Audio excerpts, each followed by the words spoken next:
Okay, so how to own shares of Fortune 500 companies from Africa. Fortune 500 companies are companies that are large, like the cream de la cream of companies based in the US mostly, and they are billion-dollar, sometimes even trillion-dollar companies that everybody wants a piece of. But the problem is most people don't know how to go about it. So in this video for free, I'm going to teach you how you can invest in Fortune 500 companies, large companies, the cream de la cream of companies in America and in other parts of the world, from Nigeria, from Ghana, from any part of Africa where you are. Number one, you need to select a brokerage. Without a brokerage, you cannot invest in these companies. And a brokerage is that investing platform that you can use to buy into stocks. Now, there are various brokerages available that I'll be giving you at the end of this video, that you will be able to invest into any Fortune 500 companies right from the comfort of your living room in Africa, wherever you are watching me from. Now, first things first, you need to get an online brokerage. This is your gateway to buying and selling stocks. You own a piece of this company. Every time the company makes profit, you make profit. Every time the company grows, you grow. So imagine if you had a share of Amazon when it just broke out, and then by now you'll be worth $1 billion. If you had a share in Microsoft when it just broke out. So now from Africa, you can take advantage of these companies and leverage to get a little piece of the pie, depending on how much money you are available to part with. Now, to purchase these stocks online, you have to have access to online brokerage accounts, and I'll be giving you a list of online brokerage accounts that you could use in the course of this video. But the brokerage accounts will provide you with wealth of research, educational materials, and account types to help you meet your investing goals. Some brokerage accounts even give you money to invest. Yes, I'm telling you, some give you as much as up to $600 for free for you to invest in stocks.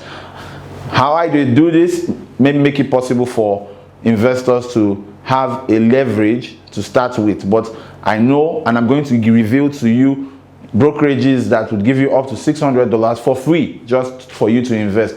Real money. I'm not talking about fake money that you cannot cash out. I'm talking about real $600 to invest. The first that I recommend to you is called merrilledge.com. Merrill Edge is spelled MERRILLEDGE.com. With Merrill Edge, you get up to $600 when you invest in a new account with them for you to invest, and you can also use your debit card or your credit card to operate these brokerage platforms. Since some of them you can start with as little as $50 to invest, and over time they do all the work for you. Another one you could use out is fidelity.com. Fidelity.com. Fidelity is spelled FIDELITY.com. Now you want to go to fidelity.com, sign up. That's another brokerage that you could use from Africa, and it will ask you for a lot of details like your international passports and all of that. So make sure you get your ID ready and all of that information. If you don't have your international passport, you could look for any other form of national identification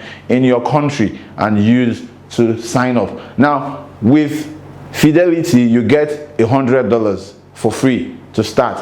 Not fake money, real money that you can cash out. So you can open a new Fidelity account with $50 or more, and then when you use the code Fidelity 100, they give you $100. So make sure you do that if you want to start investing in Fortune 500 companies. Some of you might be asking, why do I need to invest in Fortune 500 companies? Why do I need to invest in American companies from Nigeria? I'll tell you, or from Ghana, or from Rwanda, or from any other part of the world. I'll tell you for free.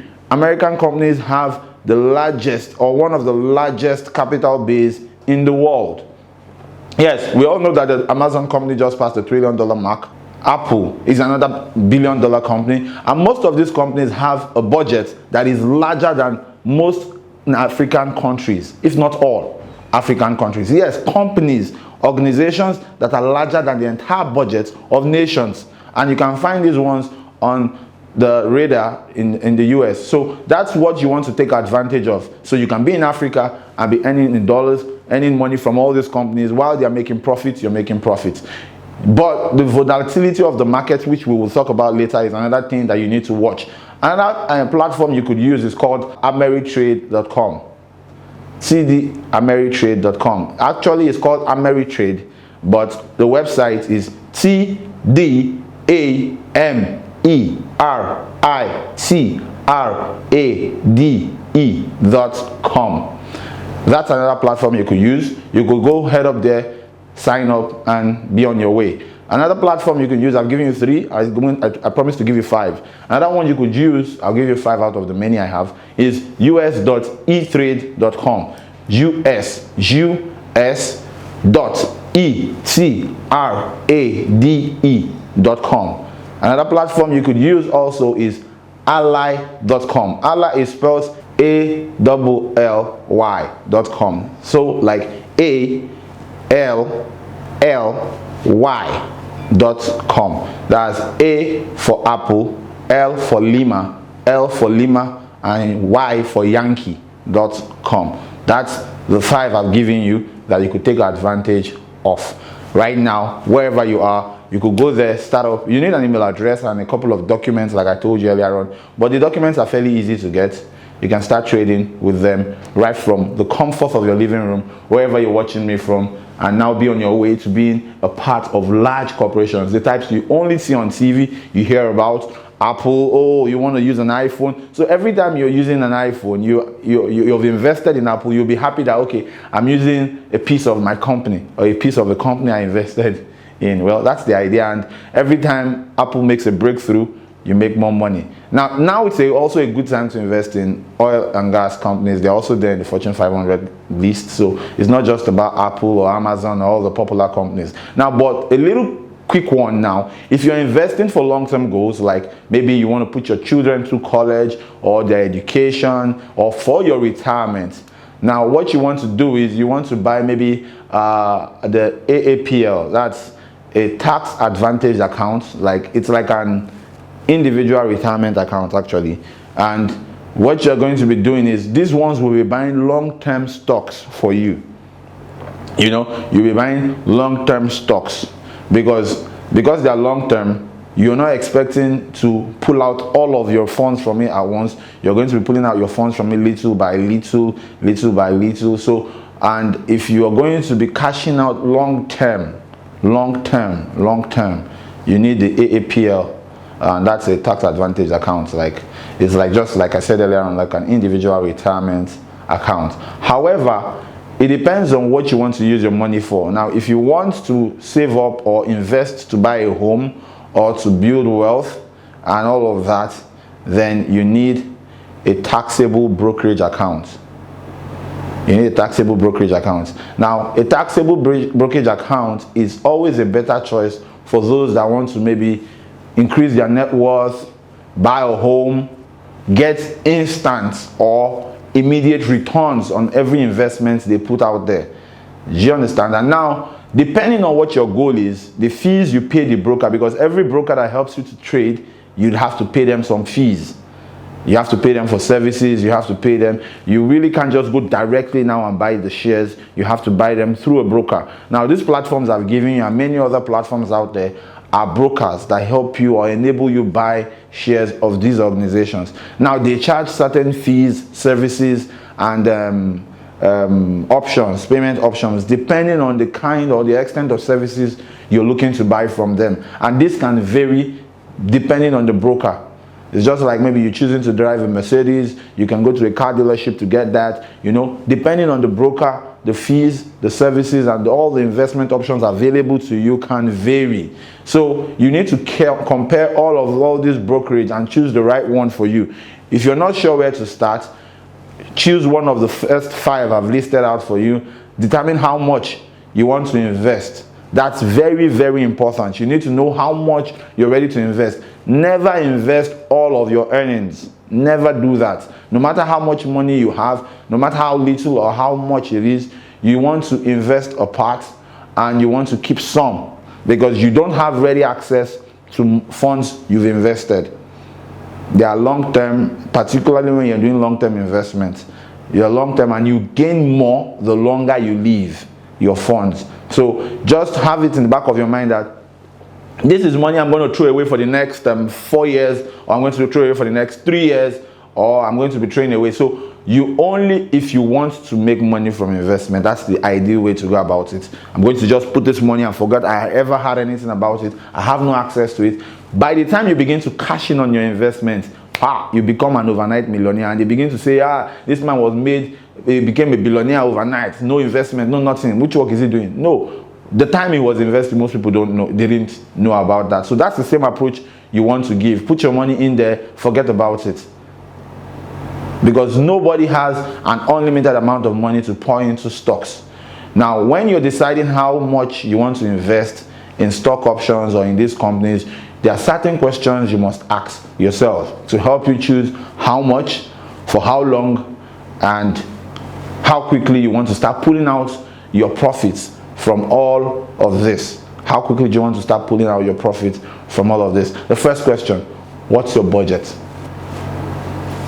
What's your budget? When you say what's your budget, you'll be like, just tell me how much I need to put into it. No, what's your budget? How much do you have left over after your monthly expenses? Once you've paid all of your bills, you've paid all of the tuition of your children, you've paid all of the light bills, the gas bills, the electricity bills, your rent, how much money do you have left?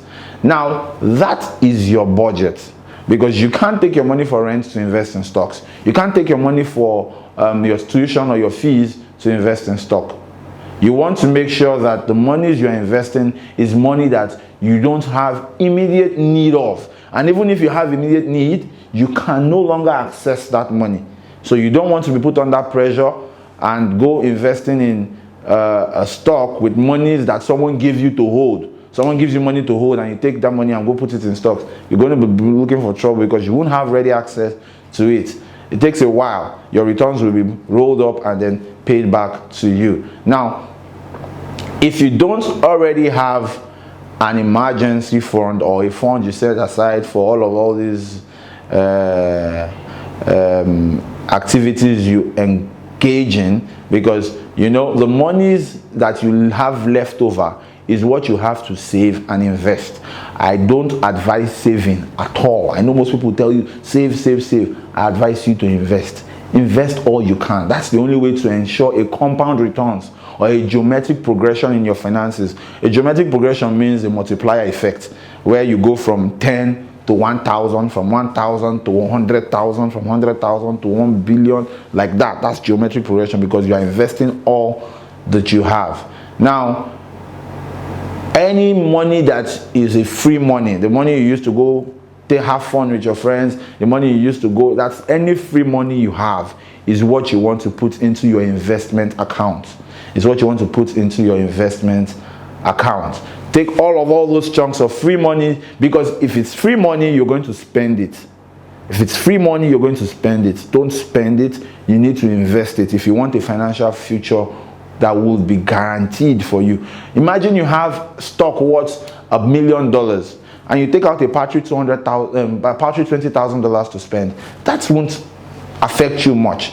But imagine you have $100,000 and you spend all of that $100,000 or $80,000 on taking your friends out, enjoying yourself, going to the best place. You're going to be under pressure in a short while. So what you want to do when it comes to investment is ensure that whatever you're spending or whatever money you're putting out there or whatever money you're spending particularly is money that is little in comparison to the monies that you have set aside as investments. Now,